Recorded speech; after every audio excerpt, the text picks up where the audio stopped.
Have you ever wondered how the world got so close to total destruction and somehow pulled back just in time? This is the story of Robert McNamara, one of the most powerful men behind America's wars in the 20th century. He was Secretary of Defense during the Cuban Missile Crisis and the Vietnam War, and he learned a lot, sometimes too late. Robert McNamara was a brilliant man. He worked for Ford Motor Company, then became the U.S. Secretary of Defense under Presidents Kennedy and Johnson. At first, he believed in logic, data, and strategy. He thought war could be calculated, like math. But war isn't math.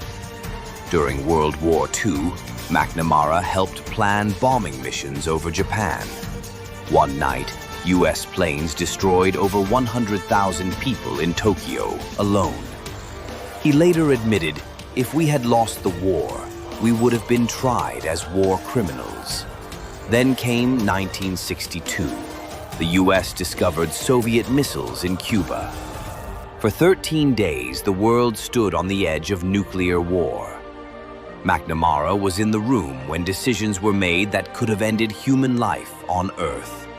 But somehow, diplomacy worked. War was avoided.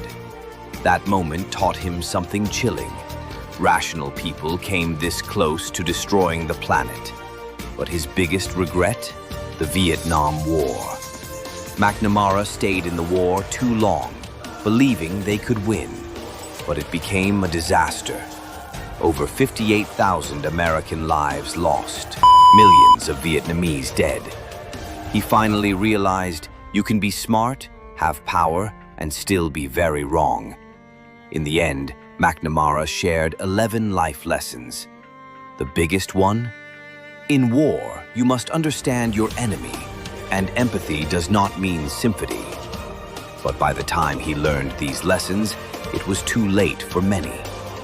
His story reminds us, war is never black and white. Even the smartest people are blinded by the fog of war. If we want peace, we need to listen to history, especially the parts we don't want to hear.